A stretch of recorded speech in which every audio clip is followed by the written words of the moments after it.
Hey wrestling fans, how you doing? This is Jay Aletto of PWPNation.com. Thank you for joining me for this video.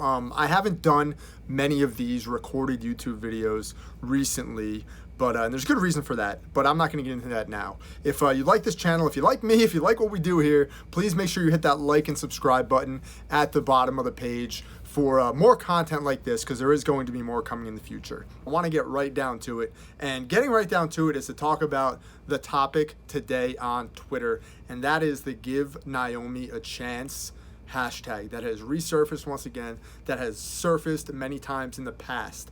And this seems to be like one of those, efforts by the IWC that just doesn't seem to work. No matter how hard we try, it just doesn't seem to work. So I'm here to offer an alternate perspective. I'm here to offer an alternate plan on what we can do to get Naomi that chance that the fans ultimately think she deserves. Now, I want to start this off with talking about Booker T's statements on it. Look, I'm not one to really discuss racial issues because personally, I'm a white man. I don't know what you guys are going through out there.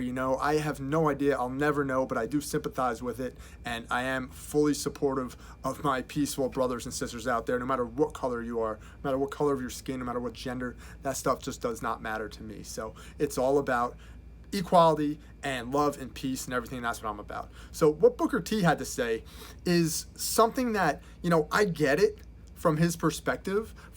He grew up in the business in a different time period where like Twitter didn't exist. He didn't have that to fall back on. He didn't have fans that were bubbling up for him on Twitter. But I know for a fact, back in those days, back in the late 90s, early 2000s, people on the internet, on the message boards, were really rallying behind Booker T. He was one of our favorite wrestlers back then. And I still think to this day, WrestleMania 19 is one of the biggest highway robberies in wrestling history when Triple H defeated him in the World Heavyweight Championship match in the middle of the card. There's so much wrong with that match, it's not even funny. Please go back and watch that match and you'll find out what I'm talking about.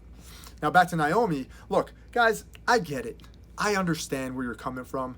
This is bullshit. Systemic racism in the WWE has been a part of this company for as long as I can remember. We're talking decades here, okay? We're not talking 5, 10, 20 years. We're talking decades upon decades, 30, 40, 50 years. This has been a problem.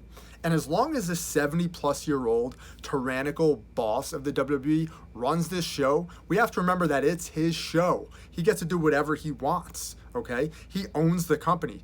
On top of that, it's a fictional television show. So unlike the NBA, the NFL, the UFC, where your talent can rise above everything else and you can kind of do it on your own, there are other factors in play in the WWE. Now, one thing for sure is Naomi, Trinity Fatu, is one of the best female wrestlers in the world today. I don't think I'm alone in that statement. I would put her easily in my top 10, probably top 5 on the whole entire landscape of professional wrestling as far as female wrestlers are concerned. She'd be in my top 5 most likely. I haven't made the list, but top 10 at the very least. She is awesome. She's athletic, she's gorgeous, she's charismatic, she's nice, she's got everything going for her. Everything going for her. But in the landscape of WWE, with this boss, she's got 2 things against her. And here are these 2 things, and you know what they are. First of all, she's African American, okay? The color of her skin. Obviously, if you look back, I can trace back the history with my own brain of African American women in WWE. And the first one I ever remember, and they've probably come before, but the first one I remember was Sapphire, Dusty Rhodes' valet. That's the first one I remember. Then you had, the Alicia Foxes of the world. You had Jacqueline. You had some awesome talents throughout those years who were African-American females. But not many of them could even live up to the athletic capability of Naomi and what she can do now in that ring. All right? And the fact of the matter is Vince McMahon has a taste. Okay? He's got a taste that he likes. So does Bruce Pritchard. They have a certain taste, and so does Kevin Dunn. These 3 have a certain taste in women.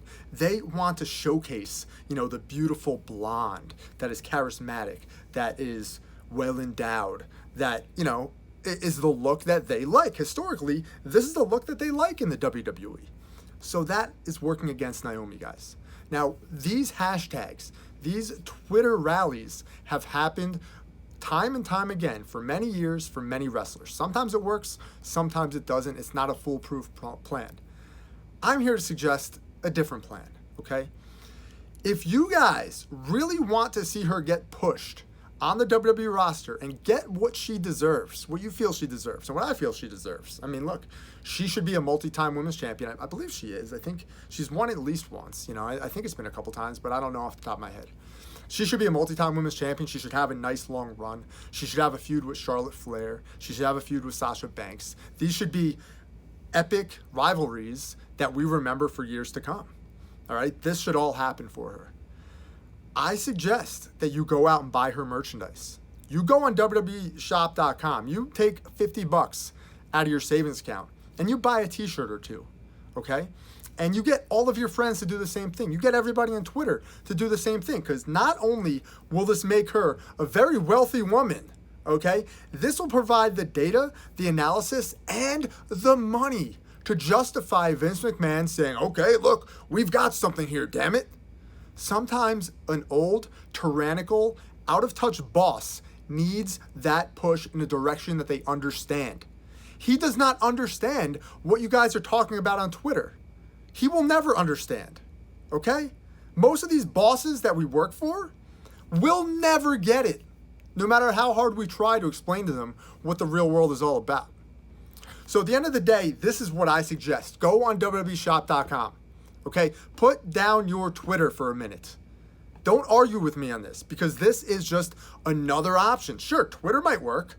If you try it again and again and again and again and again, maybe it'll work. But try this one. Go buy her t-shirt. Shut down the WWE Shop website. Shut it down. Buy so many of her shirts that they can't keep up with the orders. And then we'll see what happens. Thank you for watching this. If you liked what you saw, please hit that subscribe button and that like button below. If you didn't like what you saw, I understand, but I'd like another chance. So please continue to, circle over to my pages and check out my videos in the future. I have a lot to offer. I have a lot of different perspectives and takes on a number of different things, not just the pro wrestling business. I want to talk about a number of things, including the stock market, Bitcoin, stuff that I'm interested in, sports card collecting. As you might be able to see behind me, I got a lot of shit back there. Okay? So thank you again for joining me. My name is Jay Oleto, and I'm out. Peace.